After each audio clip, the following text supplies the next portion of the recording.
Hello everyone, good afternoon to all of you. कैसे हैं सभी लोग? उम्मीद करती हूँ सभी अच्छे होंगे, अच्छे से पढ़ाई कर रहे होंगे। जल्दी से लाइव आ जाइए और एक बार क्लास के साथ जुड़ जाइए ताकि हम अपनी क्लास को स्टार्ट कर सकें। जल्दी सारे बच्चे लाइव आ जाएंगे। Good afternoon everyone. Rameshwar Pandey ji, good afternoon. Good afternoon. Manjeet, Pawan, Nitin, Gautam, सभी लोग जुड़ जाएंगे क्लास के साथ जल्दी से एक बार।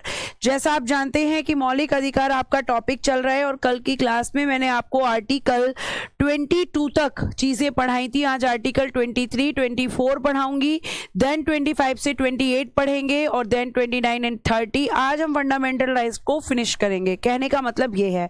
तो गुड आफ्टरनून आकाशदीप, कृष्णा, गरिमा, हिमांशु, दिनेश, अरुण, प्रदीप, उसके बाद में तिनकई, रामेश्वर पांडे, स्टूडेंट नीरज, सभी को गुड आफ्टरनून। स्टार्ट करते हैं अपनी क्लास को और देखते हैं कि आज की हमारी क्लास में जो फर्स्ट आर्टिकल है, आर्टिकल 23, ये क्या कह रहा है।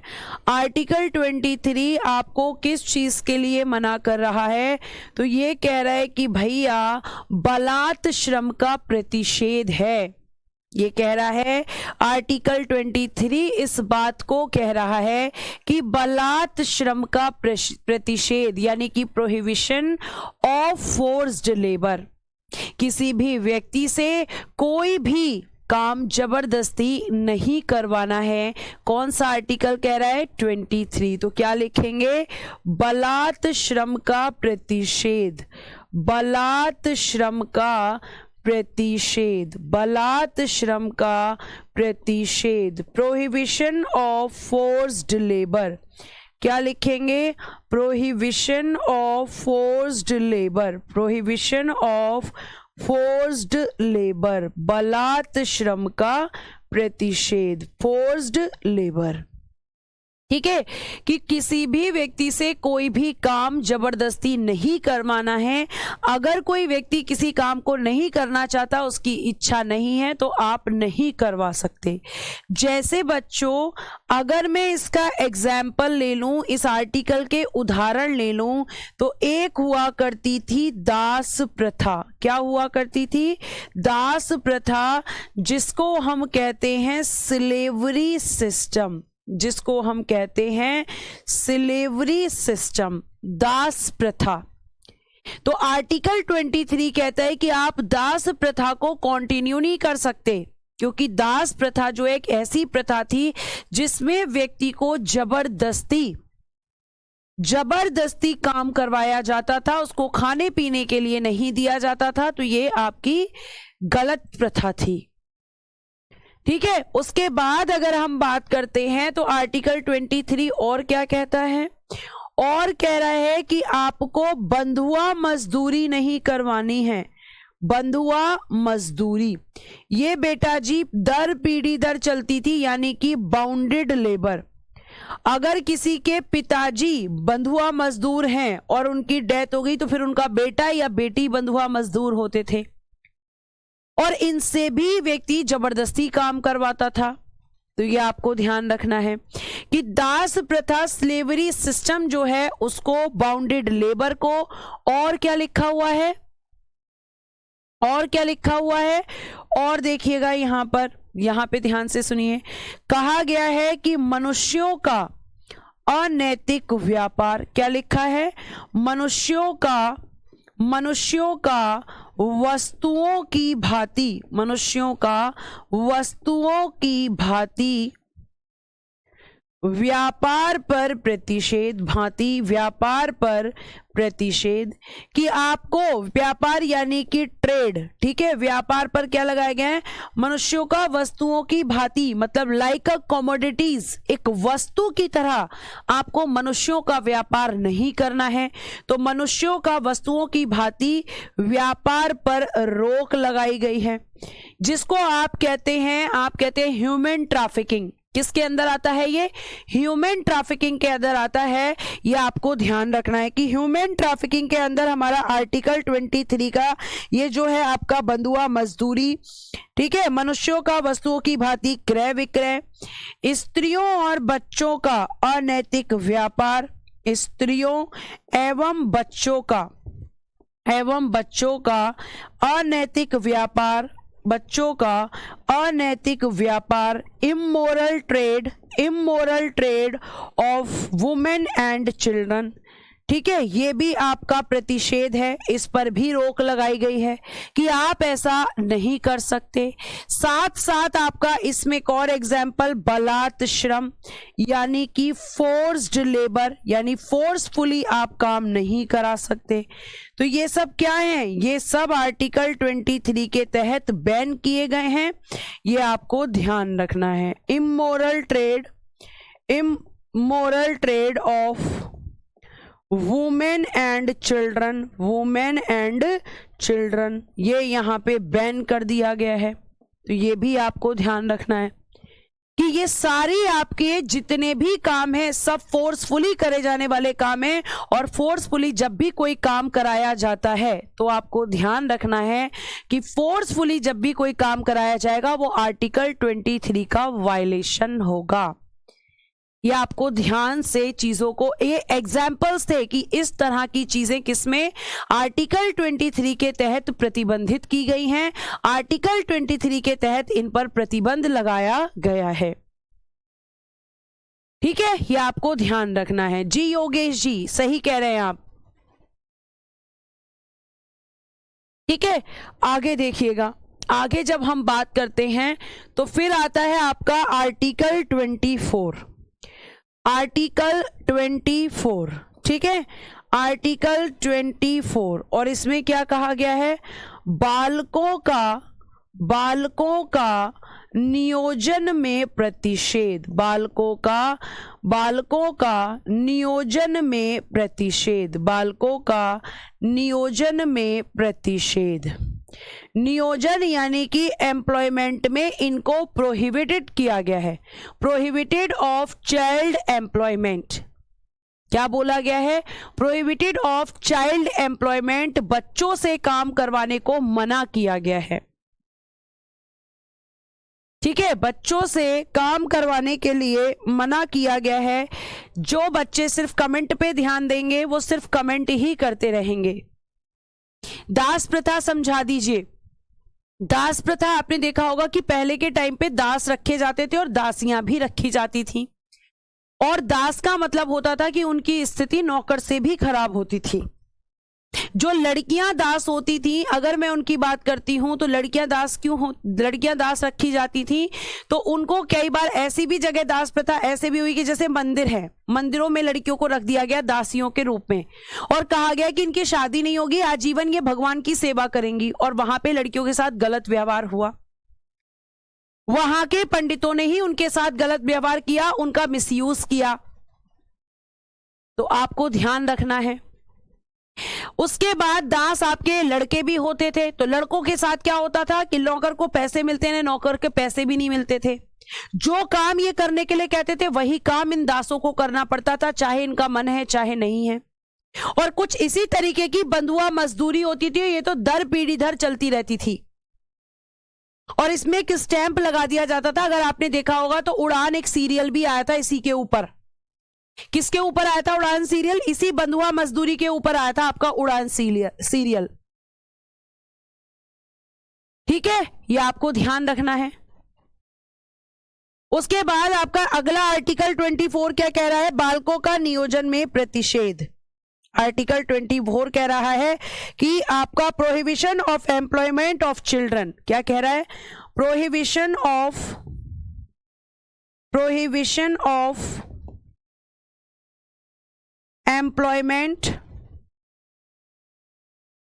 Employment of children.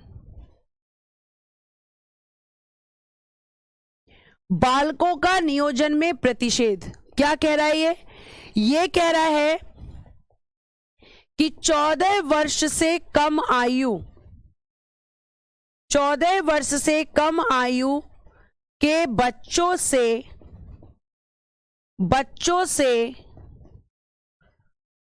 कारखानों यानी कि फैक्ट्रीज, खानों यानी कि माइंस, खतरनाक कार्य यानी कि डेंजरस वर्क, खतरनाक कार्य यानी कि डेंजरस वर्क घरों, होटलों आदि पर कार्य नहीं करवाना है, आदि पर कार्य नहीं करवाना है। आप मेरी बात को जरा पूरा सुनेंगे और उसके बाद रिएक्ट करेंगे, तब आप कमेंट करेंगे। मैंने कहा कि 14 वर्ष के जो बच्चे हैं या 14 वर्ष से कम आयु के जो बच्चे हैं, मैं ऐसा कहेंगे कि आपके बिलो ऑफ 14 इयर्स जो भी चाइल्ड हैं उनसे आप कोई काम नहीं करवा सकते। कोई काम मतलब कि आप उनसे कारखानों, फैक्ट्रीज में काम नहीं करवा सकते। खाने जो माइंस होती हैं, कोल माइंस जिस तरह से एग्जाम्पल होती हैं, उनमें काम नहीं करवा सकते।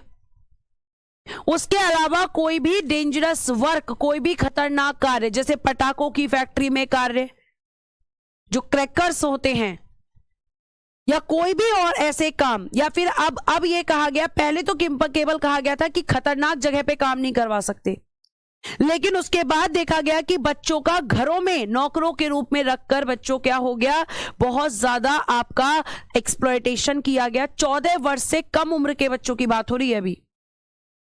तो घरों में रख के उनका एक्सप्लॉयटेशन हुआ, होटलों में रख के उनका एक्सप्लॉयटेशन हुआ, तो बोल दिया कि घर और होटलों में भी काम नहीं करवाना अगर बच्चा छोटा है तो। नियोजन का मतलब है यहां पे आर्टिकल 24 में एम्प्लॉयमेंट, और इसका मतलब है रोजगार। कह रहा है कि 14 वर्ष से कम उम्र के बच्चों को रोजगार नहीं देना है, ये इसका मतलब है। क्या कह रहा है कि 14 वर्ष से कम उम्र के बच्चों को रोजगार नहीं देना, एम्प्लॉयमेंट नहीं देना। और आपको ध्यान रखना है कि आपसे यह पूछा जाएगा कि 14 वर्ष से कम आयु के बच्चों को नियोजन में प्रतिषेध किस आर्टिकल में है, तो अनुच्छेद 24 में है। 14 साल के बच्चों से तो कोई भी काम नहीं करवाना, ना ही खतरनाक काम करवाना है, ना ही आपको घरों में काम कराना है, ना ही होटलों में। लेकिन जो बच्चे 14 से 18 वर्ष, 14 वर्ष से ज्यादा, ऐसे लिखेंगे, लेकिन जो बच्चे 14 वर्ष से, ठीक है, जो बच्चे 14 वर्ष से ज्यादा हैं, ठीक है, और 18 वर्ष से कम हैं, उनसे क्या करवा सकते हैं, उनसे होटलों में और घरों में काम करने की उनको परमिशन है। इस एज के बच्चों से करवा सकते हैं, लेकिन 14 साल के बच्चों से कुछ भी नहीं करवा सकते। ठीक है, उसके बाद आगे देखिएगा, आगे देखना आगे क्या बोल रहा है। उसके बाद अगर हम बात करें 18 वर्ष, तो 18 वर्ष के बच्चों से कोई भी काम करवाया जा सकता है, क्योंकि 18 वर्ष आपके यहां पर एक एडल्ट एज होती है, वयस्क मान लिया जाता है इसमें।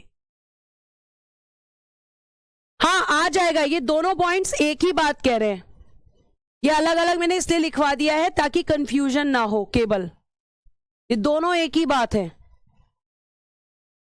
मनुष्य, जहां पे मनुष्य में स्त्री भी आएंगे, बच्चे भी आएंगे, और आपके जो हैं, ध्यान रखिएगा कि आपके क्या कहते हैं वो मेल भी आएंगे। तो ये आपको बात समझ में आई कि 14 साल के बच्चों से कुछ नहीं करवाना, 14 से ज्यादा और 18 से कम के बच्चों से आप घरों में, होटलों में, इस तरह की जगह पे काम करवा सकते हो, क्योंकि कुछ लोगों की आर्थिक स्थिति इतनी बुरी होती है कि काम करना ही पड़ता है। हर्षित मैं चेक करवा लूंगी, देख लूंगी, ठीक है। और उसके बाद में 18 वर्ष की बात करें तो 18 वर्ष के बच्चों से कुछ भी कराया जा सकता है, क्योंकि वो एडल्ट हो जाते हैं। वंशी लाल जी, आर्टिकल 23 सिर्फ इतनी बात कह रहा है कि कोई भी काम जबरदस्ती नहीं करवाना, और मैंने जितने भी यहां पे एग्जाम्पल लिखे हैं ये सारे जबरदस्ती के काम हैं।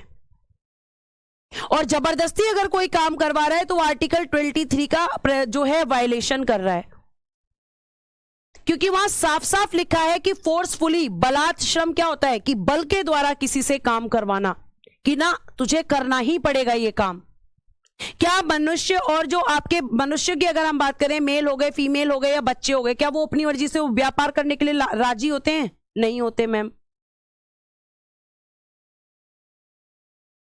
ठीक है, तो आपको ध्यान रखना है। दास प्रथा, कोई अपनी मर्जी से दास बनेगा? किसी के नौकर बनना चाहते हो तुम? बनते हैं नौकर लेकिन अपनी मर्जी से, लेकिन कोई तुमसे जबरदस्ती काम करवाए, कहे कि नहीं तुम्हें कल से मेरे घर में आना है, तो बोल देना आर्टिकल 23 का वायलेशन है। तो आपको ध्यान रखना है, ठीक है, तो ये आपको पता होना चाहिए।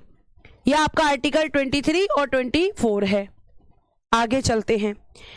अगर ध्यान से नहीं सुनोगे तो समझ में नहीं आएगा, और ध्यान से सुनोगे तो एक ही बार में समझ में आएगा, क्योंकि इतने साधारण शब्दों का प्रयोग करके तुम्हें समझाया जाता है और फिर भी तुम्हें समझ में नहीं आता।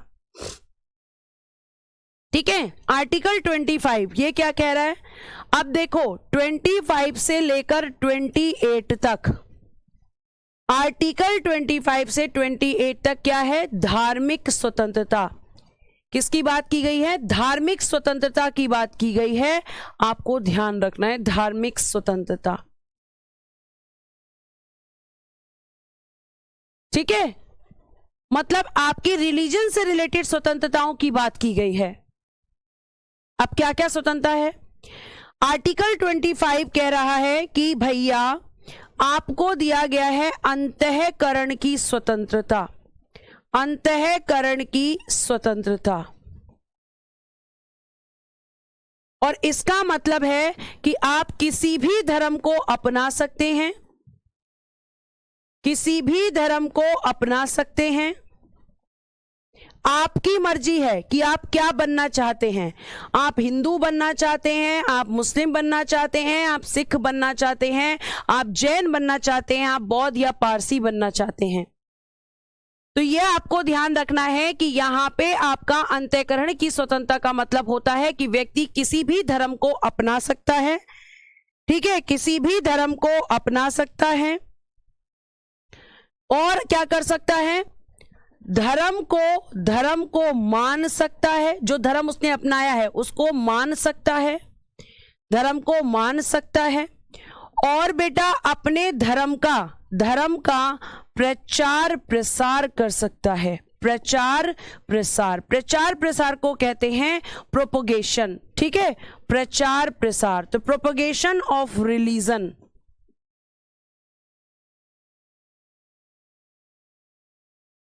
प्रोपोगेशन, प्रचार करना मतलब दूसरों को बताना। ठीक है, तो धर्म का प्रचार प्रसार कर सकता है। अगर आपका मतलब ये बहुत सिंपल सी बात कह रहा है कि भैया आप भारत के नागरिक हो या आप कोई विदेशी नागरिक हो, आप किसी भी धर्म को अपना सकते हैं, उसको अपनाने के बाद उस धर्म को मान सकते हैं, उस धर्म का प्रचार प्रसार कर सकते हैं और उस धर्म के अनुसार उसका आचरण यानी कि प्रैक्टिस में उसको ला सकते हैं। और प्रैक्टिस में कैसे लाओगे? तो मैम पूजा पाठ कर सकते हैं उसके अकॉर्डिंग। यहां पे मतलब ये है पूजा पाठ करना। आप मुस्लिम हैं तो मस्जिद में जा सकते हैं, हिंदू हैं तो मंदिर में जा सकते हैं, बौद्ध हैं तो वो सॉरी क्रिश्चियन हैं, ईसाई हैं तो आप चर्च में जा सकते हैं। तो कहने का मतलब है कि कोई भी व्यक्ति किसी भी धर्म को अपना सकता है, अपनाने के बाद उस धर्म को मान सकता है, मानकर उस धर्म के बारे में दूसरे लोगों को बता सकता है कि मेरे धर्म में ये चीजें अच्छी हैं, और उस धर्म के अनुसार पूजा पाठ भी कर सकता है। लेकिन ये ध्यान रखिएगा कि इस आर्टिकल में ये कहीं भी लिखा हुआ नहीं है कि इसमें एक चीज पर प्रतिबंध भी है। और वो प्रतिबंध क्या है? प्रतिबंध ये है कि किसी भी व्यक्ति का जबरदस्ती धर्म परिवर्तन नहीं करवा सकते। अगर आप ये सोचने लगो कि हम किसी का रिलीजन भी चेंज करा सकते हैं तो आर्टिकल 25 उसका वायलेशन करता है, उल्लंघन कर रहे हो आप 24 का। अगर आप किसी भी व्यक्ति का जबरदस्ती धर्म परिवर्तन करा रहे हो, जबरदस्ती में कोई दबाव बना के करवा रहे हो या लालच दे के करवा रहे हो, तो वो आर्टिकल 25 का वायलेशन है। ठीक है। उसके बाद अगर हम बात करते हैं तो यहां पे एक चीज और ध्यान रखना, एक बहुत इंटरेस्टिंग चीज बताने जा रही हूं मैं तुम्हें। ठीक है। और वो इंटरेस्टिंग चीज क्या है कि आपने देखा होगा कि सिक्कों को कृपाण रखने का अधिकार, सिक्कों को कृपाण रखने का अधिकार, कृपाण रखने का अधिकार, कृपाण को हिंदी में भी और इंग्लिश में भी कृपाण ही बोलते हैं। आपने देखा होगा कि सिख लोग जो हैं वो कृपाण रखते हैं। ठीक है, कृपाण रखते हैं। कृपाण को कुछ बच्चे चाकू, कुछ बच्चे तलवार कह देते हैं। लेकिन वो जो कृपाण होती है उसको रखना उनके आचरण में आता है, उनकी प्रैक्टिस में आता है, इसलिए उनको यह अधिकार दिया गया है। तो धर्म से रिलेटेड, धर्म को मानना, पूजा करना, दूसरों को अपने धर्म के बारे में बताना, सबका अधिकार आर्टिकल 25 आपको देता है। आगे अगला आर्टिकल है, अगला आर्टिकल है आर्टिकल 26। इसमें व्यक्ति को स्वतंत्रता नहीं है, इसमें क्या किया गया है, धार्मिक संप्रदायों को, धार्मिक संप्रदायों की या धार्मिक संप्रदायों को स्वतंत्रता। तो किसकी फ्रीडम है, फ्रीडम ऑफ रिलीजियस डेनोमिनेशंस, रिलीजियस डेनोमिनेशंस। यहां पे व्यक्ति को स्वतंत्रता नहीं है, यहां पे धार्मिक संप्रदाय को स्वतंत्रता है।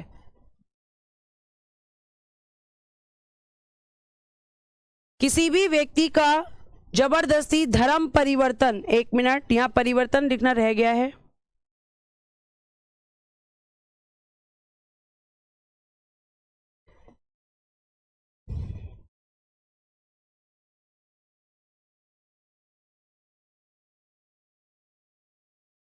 किसी भी व्यक्ति का जबरदस्ती धर्म परिवर्तन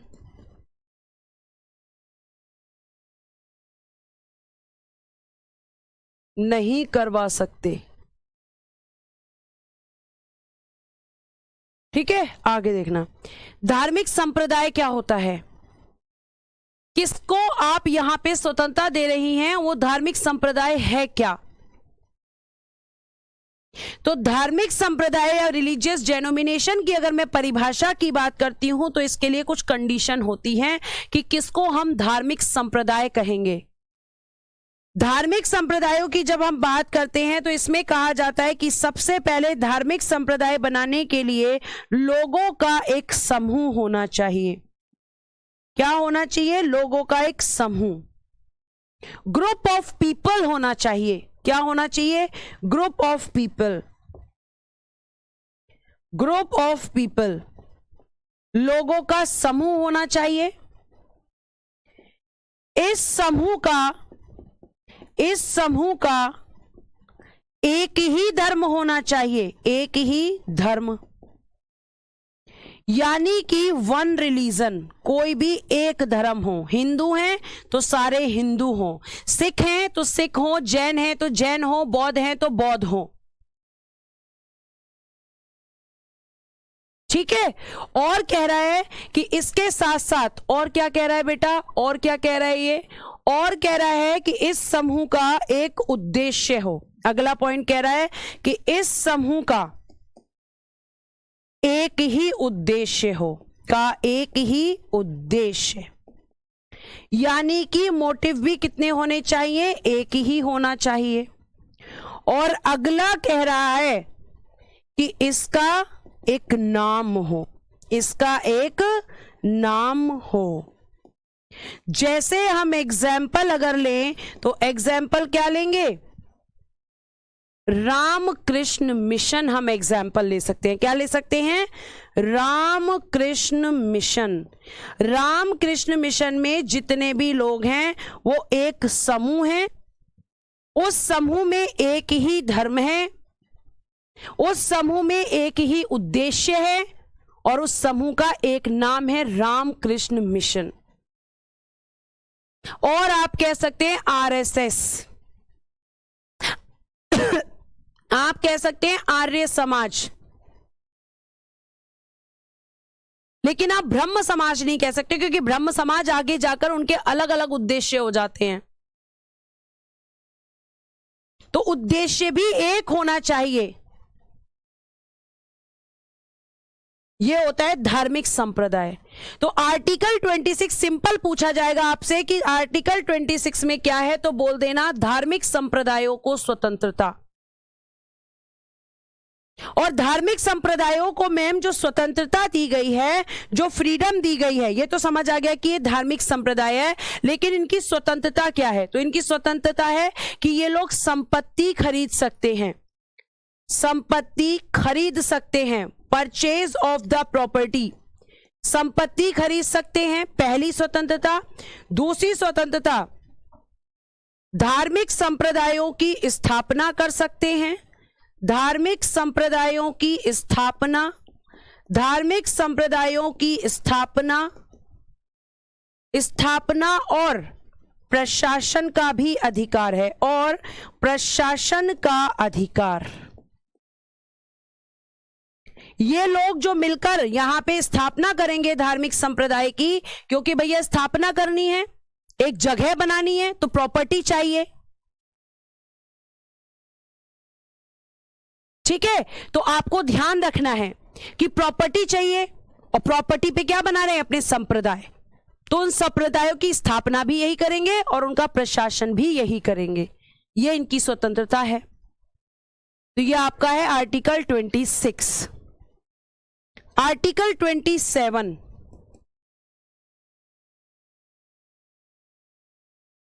ये बहुत साधारण शब्दों में बताऊंगी। किसी भी तरह के थोड़ा बड़ा लिख दूं, और बच्चे कह रहे हैं दिख नहीं रहा है, किसी भी तरह के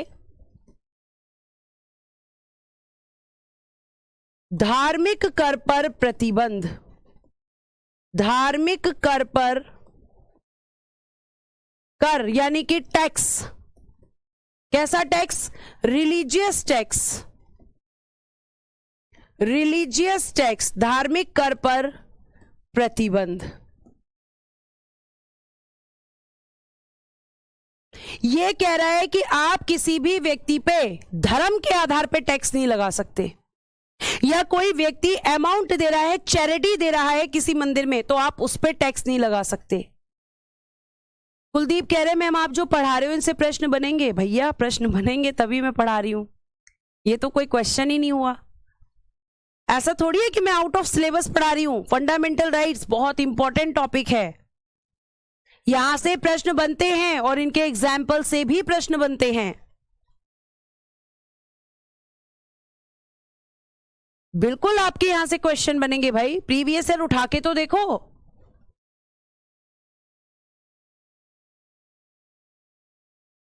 ठीक है, या इसको दूसरे शब्दों में लिख सकते हैं, क्या लिख सकते हैं? इसको लिख सकते हैं कि धार्मिक कार्य के लिए दिए गए धन पर, धार्मिक कार्य के लिए, दोनों में से कोई भी, या तो ऐसे लिख लो धार्मिक कार्य के लिए दिए गए धन पर, धार्मिक कार्य के लिए दिए गए धन पर,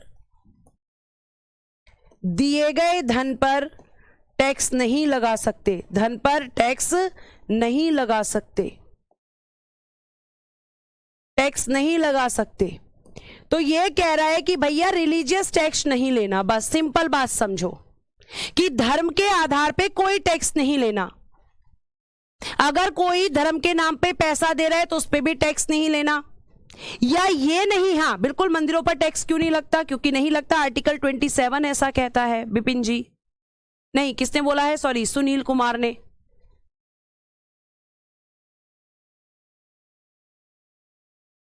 ठीक ठीक है, तो नहीं ले सकते। जैसे क्यों बोला गया ऐसा, क्यों बोला गया ऐसा? क्योंकि आपने इतिहास में पढ़ा होगा एक जजिया कर, क्या था? जजिया कर। और ये कैसा कर था? तो एक धार्मिक कर था, धार्मिक कर था ये, धार्मिक कर। और ये किस पे लगता था? तो गैर मुस्लिमों पे, मतलब जो मुस्लिम नहीं थे उन सभी पे ये आपका लगता था, गैर मुस्लिमों पर। तो बोल रहा है आर्टिकल 27 कि ऐसा भविष्य में कोई भी कर नहीं लगाना है, ऐसा भविष्य में कोई भी कर आप नहीं लगा सकते, संविधान इस चीज के लिए मना करता है। लेकिन अब मुझे पता है कि जो इंटेलिजेंट बच्चे होंगे उनका दिमाग चल रहा होगा ये इस तरह का कर नहीं लगाना है।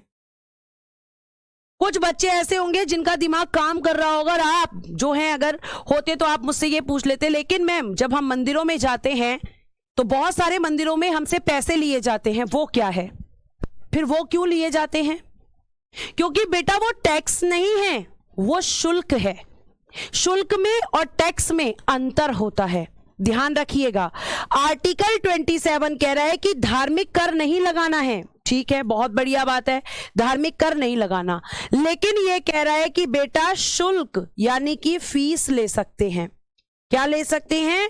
जो फीस होती है, जो शुल्क होता है, फीस शुल्क, इसको ले सकते हैं।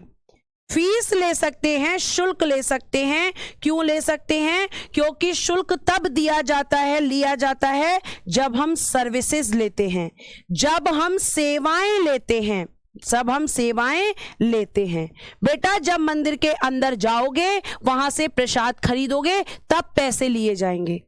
या फिर कुछ मंदिरों पे एंट्री फीस होती है क्योंकि उनके मेंटेनेंस के लिए वो जरूरी होती है। तो फीस कंपलसरी नहीं होती, लेकिन जो टैक्स होता है ये कंपलसरी होता है, ये कंपलसरी होता है। आप मंदिर में जाओ मत जाओ कोई फर्क नहीं पड़ेगा। अगर आप जाओगे तो भी देना पड़ेगा, नहीं जाओगे तो भी देना पड़ेगा।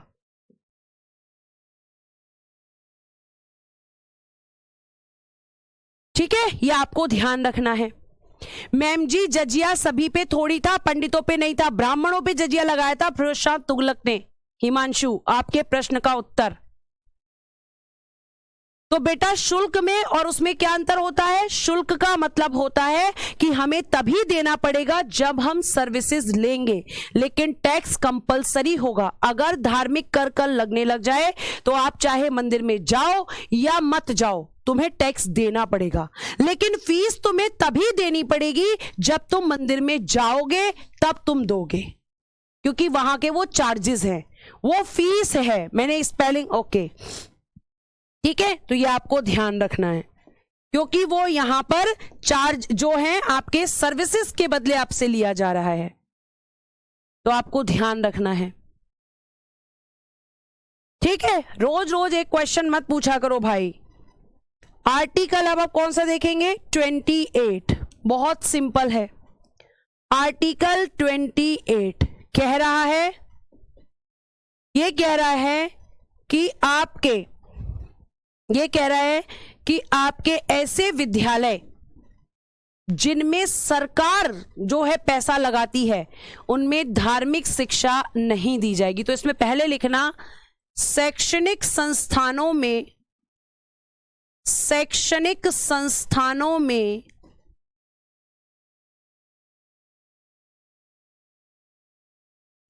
धार्मिक शिक्षा, धार्मिक शिक्षा पर प्रतिबंध।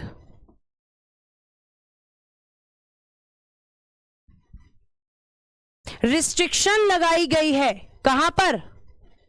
धार्मिक जो शैक्षणिक संस्थान होते हैं वहां पे रिलीजियस एजुकेशन नहीं दी जाएगी। धार्मिक शिक्षा का मतलब क्या है? धार्मिक शिक्षा का मतलब है रिलीजियस एजुकेशन, रिलीजियस एजुकेशन। और शैक्षणिक संस्थान का मतलब है कि यहां पर एजुकेशनल इंस्टीट्यूट्स। लेकिन कैसे एजुकेशनल इंस्टीट्यूट्स? मुझे यह भी तो पता होना चाहिए कि कैसे आपके एजुकेशनल इंस्टीट्यूट्स, कैसे शैक्षणिक संस्थान। तो आपको मैं ये बता दूं बच्चों कि आपके ऐसे शैक्षणिक संस्थान जो कि सरकारी हो, कोई भी गवर्नमेंट स्कूल या कॉलेज जो कि सरकारी, और सरकारी कौन से होंगे? जिनमें सरकार का पैसा लगा हो, जिनमें सरकार का पैसा लगा हो, जिन्हें पूरी तरीके से सरकार ने फंडिंग करी है। ठीक है फैजान आलम, आपके प्रश्न का उत्तर भी दूंगी, थोड़ा सा पेशेंस रखना। ध्यान रखना कि पैसा सरकार का पैसा, और ध्यान रखना कि पूरा पैसा सरकार का हो, पूरा, यानी कि जो फुल फंडिंग की गई है वो किसने की है? गवर्नमेंट ने की है।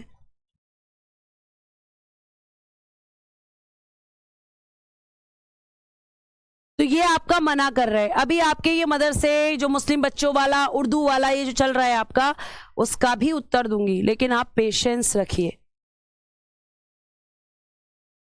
ठीक है, तो नहीं दिया जाएगा। अब आगे देखो, आपके मदरसे वाले का एग्जाम्पल दे देती हूं मैं। ठीक, चलो अब पढ़ो आर्टिकल 29 और आर्टिकल 30, जो हमेशा कंफ्यूजन रहती है, आज खत्म करूंगी आपकी। मदरसा जो बार बार आप क्वेश्चन कर रहे हैं उसका भी एग्जाम्पल दूंगी। देखो यहां पर आर्टिकल 29 और आर्टिकल 30। पहले तो ध्यान रखना कि ये दोनों ही आर्टिकल्स अल्पसंख्यकों के लिए हैं। किसके लिए हैं? अल्पसंख्यकों। और कौन से अल्पसंख्यकों के लिए? जो भारत के नागरिक हैं, भारत के नागरिक, यानी जो सिटीजन ऑफ इंडिया है। और अल्पसंख्यकों को इंग्लिश में कहते हैं माइनॉरिटीज। माइनॉरिटीज क्या होते हैं? अल्पसंख्यक क्या होते हैं? तो मैं आपको बताती हूं अभी कि अल्पसंख्यक क्या होते हैं। जिनकी संख्या अन्य धर्म के अनुसार कम होती है। जैसे मान लो किसी देश में हिंदू बहुत ज्यादा हैं और बाकी धर्म बहुत कम हैं, तो वहां पे बाकी जितने भी धर्म हैं वो सारे अल्पसंख्यक हैं। या कहीं पे पुरुष बहुत ज्यादा हैं, महिलाएं कम हैं, तो वहां पे महिलाएं अल्पसंख्यकों में आ जाएंगी। तो हमारे यहां पर सबसे ज्यादा किसका? हमारे यहां पे सबसे ज्यादा हिंदू धर्म के लोग रहते हैं, तो बाकी जो धर्म है वो अल्पसंख्यकों में आ जाते हैं। और ये दोनों आर्टिकल किसकी बात कर रहे हैं? दोनों आर्टिकलों में लिखा हुआ है सांस्कृतिक एवं शैक्षणिक अधिकार। सांस्कृतिक एवं शैक्षणिक अधिकार इनको दिए गए हैं, यानी कि शैक्षणिक अधिकार, cultural and educational right, cultural and educational right, ये दिए गए हैं आपको। अब मैं बताती हूं, आर्टिकल 29 ये कह रहा है कि जो अल्पसंख्यक हैं, जो भी नागरिक अल्पसंख्यकों में आते हैं या जो भी माइनॉरिटीज हैं, ये माइनॉरिटीज, ये अल्पसंख्यक अपनी भाषा यानी लैंग्वेज, अपनी लिपि यानी कि इनकी जो स्क्रिप्ट है, भाषा, लिपि, और इनकी जो संस्कृति है यानी कि कल्चर, इसकी सुरक्षा कर सकते हैं, इसको प्रोटेक्ट कर सकते हैं, सुरक्षा कर सकते हैं, इसको प्रोटेक्ट कर सकते हैं कि इन सबको प्रोटेक्ट करना माइनॉरिटीज का अधिकार है। ठीक है, इन सबको सुरक्षित करना माइनॉरिटीज का अधिकार, और यह अधिकार इन्हें 29 देता है। फिर आर्टिकल 30 क्या कहता है कि इनकी सुरक्षा करने के लिए, इनकी सुरक्षा करने के लिए ये अपनी मनपसंद, ये अपनी मनपसंद, ये अपनी मनपसंद शैक्षणिक संस्थाओं, शैक्षणिक संस्थाओं की स्थापना, शैक्षणिक संस्थाओं की स्थापना कर सकते हैं। और इसी का एग्जाम्पल है बच्चों मदरसा। क्या आपको मेरी बात समझ में आ गई? क्योंकि अगर आर्टिकल 30 के तहत कोई भी एजुकेशनल इंस्टीट्यूट खुल रहा है तो उसका उद्देश्य पहले ही तय है, पहले ही उसका उद्देश्य तय है। अभी बताया गुड्डू राज जी, भाई आप लोग सुनते क्या हैं? मैंने अभी बताया अल्पसंख्यक, अल्पसंख्यक को जरा तोड़ना, अल्प प्लस संख्यक, जिनकी संख्या कम हो। अब वो संख्या किसी भी आधार पे कम हो सकती है। आपके यहां पे धार्मिक भाषाई आधार पे हम देखें तो सबसे कम संख्या, जैसे हिंदुओं की संख्या क्या है, सबसे ज्यादा है धर्म के आधार पे, तो बाकी जातियां, बाकी धर्म क्या हो गए, अल्पसंख्यक हो गए। तो आपका आर्टिकल 30 मदरसों की स्थापना का अधिकार देता है, क्योंकि मुस्लिम हमारे यहां अल्पसंख्यकों में आते हैं और इनका उद्देश्य पहले ही तय होता है कि यहां पे ये अपने धार्मिक शिक्षा देंगे, यहां पे ये अपनी भाषा सिखाएंगे और अपनी जो इनकी संस्कृति है कि क्या पहनना है, क्या नहीं पहनना है, कैसे रहना है, कैसे बैठना है, जो भी इनके कल्चर्स हैं, तो बहुत ध्यान रखना कि वो आपके आर्टिकल 29 और 30 में है।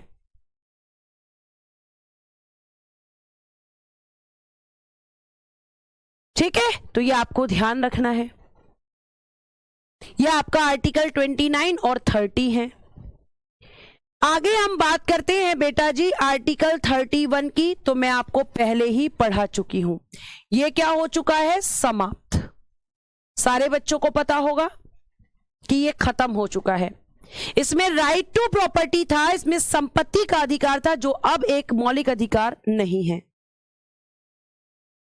और आपका लास्ट हम यहां पे आर्टिकल पढ़ेंगे, और बहुत इंटरेस्टिंग आर्टिकल है जो आपसे एग्जाम में अक्सर प्रश्न पूछे जाते हैं।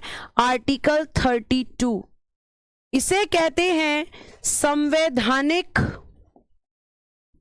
संवैधानिक उपचारों का अधिकार। संवैधानिक उपचारों का अधिकार, right to constitutional remedies, right to constitutional remedies.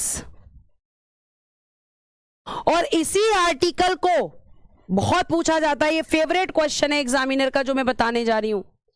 इसी आर्टिकल 32 को डॉक्टर B.R. अंबेडकर, पूरा नाम लिख लेना, भीमराव अंबेडकर, B.R. अंबेडकर, डॉक्टर भीमराव अंबेडकर ने संविधान की हृदय और आत्मा, संविधान की हृदय और आत्मा, heart and soul, heart and soul of constitution, heart and soul of constitution, संविधान की हृदय और आत्मा कहा है।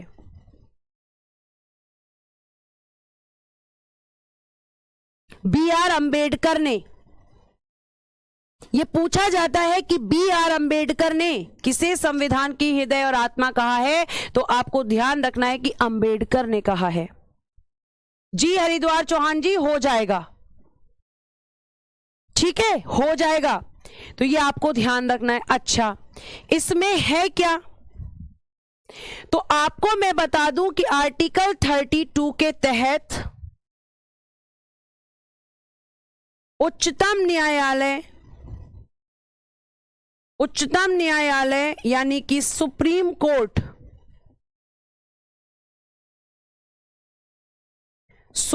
कोर्ट मौलिक अधिकारों की सुरक्षा करता है।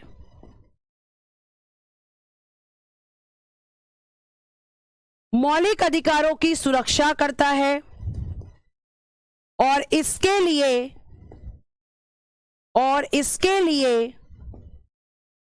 रिट जारी करता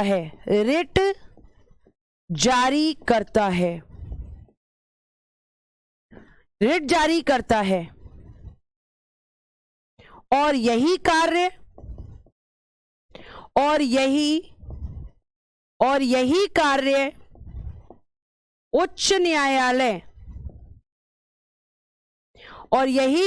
उच्च न्यायालय यानी कि हाई कोर्ट,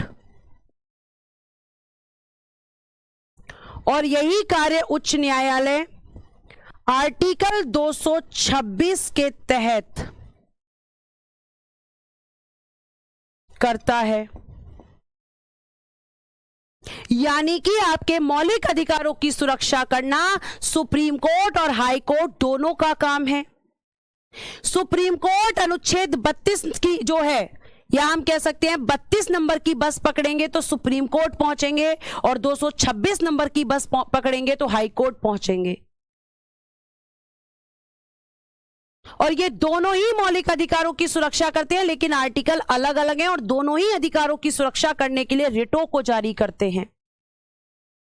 और ये जो रिट होती हैं, ये क्या होती हैं? जैसे आपने बताया कि रिट जारी होती हैं, तो रिट आपकी 5 प्रकार की रिट जारी करते हैं। 5 प्रकार की रिट जारी होती हैं, 5 प्रकार की रिट जारी। और ध्यान रखना कि दोनों को अधिकार होता है, यानी मौलिक अधिकारों का उल्लंघन होगा तो आप डायरेक्टली सुप्रीम कोर्ट भी जा सकते हो और आप डायरेक्टली हाई कोर्ट भी जा सकते हो। अरे पेशेंस रख लो बच्चों, बता रही हूं रिट क्या होती है। अब रिट क्या क्या होती है, जैसे पहली रिट का नाम होता है बंदी प्रत्यक्षीकरण। अगर कल आपने मेरा लेक्चर ध्यान से सुना होगा तो इस रिट का नाम मैंने कल भी लिया था और जय भीम मूवी ऐसा कुछ बोला था मैंने। पहली रिट होती है बंदी प्रत्यक्षीकरण, जिसको कहते हैं बच्चों हेबियस कॉर्पस। क्या कहते हैं इस रिट को? हेबियस कॉर्पस कहते हैं, हेबियस कॉर्पस, बंदी प्रत्यक्षीकरण, ये पहली रिट होती है। और इस रिट को कब जारी किया जाता है? मैंने आपको बताया था कि ये जो रिट है इसका अर्थ होता है व्यक्ति को प्रस्तुत किया जाए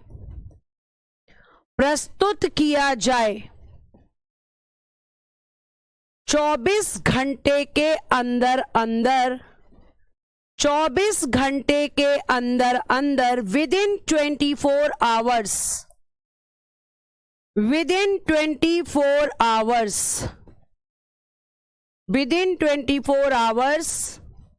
किसके सामने? मजिस्ट्रेट के सामने, फ्रंट ऑफ मजिस्ट्रेट। या मजिस्ट्रेट नहीं है, मजिस्ट्रेट का रोल तो खत्म हो गया, आई एम रियली सॉरी। प्रस्तुत किया जाए,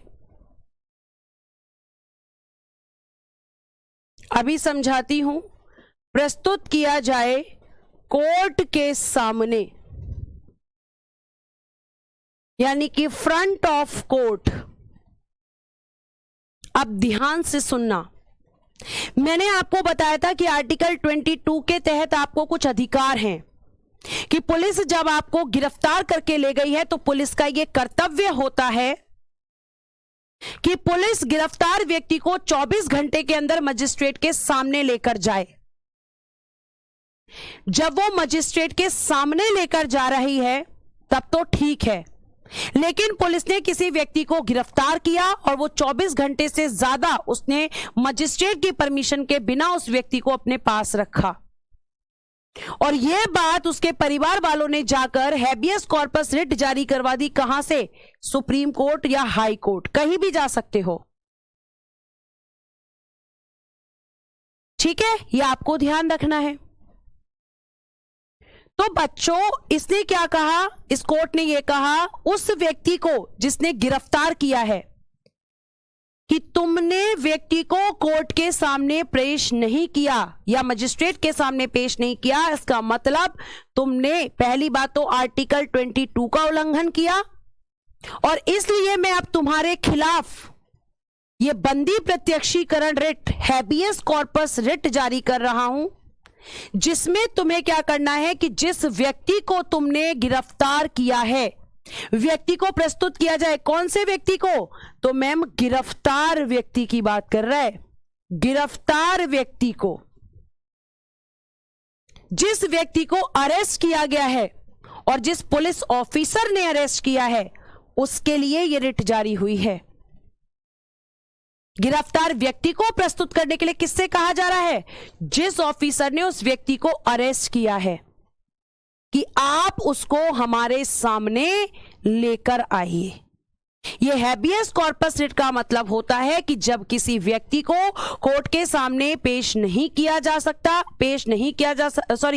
जब किसी व्यक्ति को मजिस्ट्रेट के सामने 24 घंटे के अंदर पेश नहीं किया जाता, फिर उसके बाद में इस कोर्ट को, या चाहे सुप्रीम कोर्ट चाहे हाई कोर्ट, इनको पता चलता है कि इस तरह की एक्टिविटी हुई है, तो फिर ये कोर्ट इस रिट को जारी करते हैं और अधिकारी को ऑर्डर देते हैं कि व्यक्ति को हमारे पास लेकर आओ, और व्यक्ति हमारे सामने 24 घंटे के अंदर आना चाहिए, चाहे वो जिंदा हो चाहे वो मरा हुआ। अगर तुम्हारी कस्टडी में मर गया है तो भी लेकर आओ। और इसका एग्जाम्पल बेटा सबसे अच्छा एग्जाम्पल है जय भीम मूवी। कौन सी मूवी है? जय भीम मूवी। आज जाके देख लेना अगर टाइम मिले तो, ठीक है। आगे देखिएगा, दूसरा है आपका परमादेश, जिसको हम कहेंगे मैंडेमस, परमादेश, जिसका मतलब क्या होगा? हम आदेश देते हैं, आदेश कौन दे रहा है? सुप्रीम कोर्ट और हाई कोर्ट, यानी कि वी ऑर्डर, हम आदेश देते हैं। मैम लेकिन ये आदेश किसको दिया जा रहा है? आदेश किसको दिया जा रहा है? प्रश्न ये उठता है। तो परमादेश रिट की बच्चों जब हम बात करते हैं तो ये जो आदेश होता है ये किस किस को दिया जा रहा है? तो आपका इस रिट में, एक मिनट, इस रिट में जो आदेश दिया जा रहा है, आदेश या ऑर्डर, ये आदेश किस किस के लिए है? सार्वजनिक अधिकारियों, लिख लेते हैं, सार्वजनिक अधिकारियों यानी कि पब्लिक ऑफिसर्स, सार्वजनिक अधिकारियों पब्लिक ऑफिसर्स को दिया जाता है। और बेटा जी सबऑर्डिनेट कोर्ट्स यानी कि अधीनस्थ न्यायालयों को,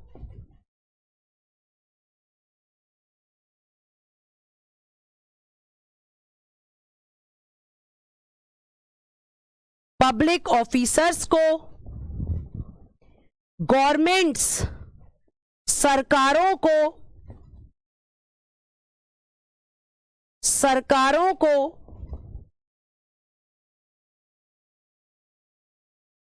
और निगमों यानी कि कॉरपोरेशंस,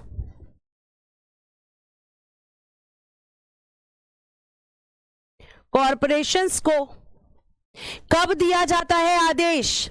ये आदेश इन सबको तब दिया जाता है जब ये अपने कर्तव्यों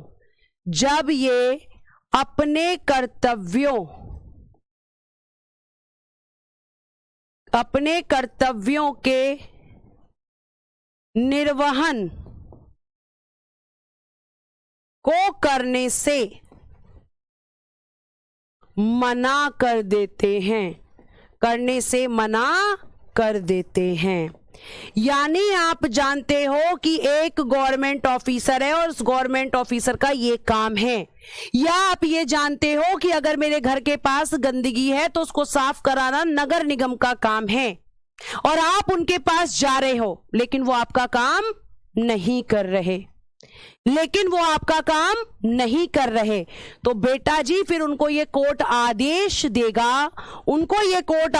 देगा, कि आप ये चीज ध्यान रखिएगा कि यहां पर आपका कर्तव्य है काम करना, और आपको इस पद पर इसीलिए ही बिठाया गया है कि आप अपने कर्तव्य को कर सके, नहीं करोगे तो रिट जारी। बेटा 2 मैंने समझा दी हैं, कल मैं आपको बाकी 3 समझा दूंगी, और फिर उसके बाद हम आगे चलेंगे डीपीएसपी की तरफ।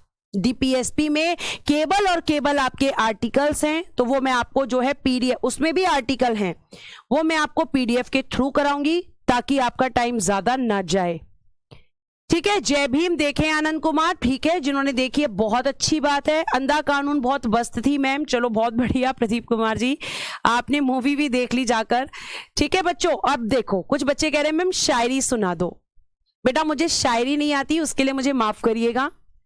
ठीक है, कोशिश करूंगी मैं, धीरे धीरे कोशिश करूंगी मैं शायरी सीख सकूं, लेकिन अभी शायरी में मैं थोड़ी कच्ची हूं, मुझे बिल्कुल नहीं आती है। ठीक है, शायरी तो आपके नवीन सर ही सुनाते हैं, जो कि बहुत अच्छी सुनाते हैं। तो आज के लिए हम इतना ही रखते हैं। आज के लिए thank you so much, bye bye, take care and good day everyone.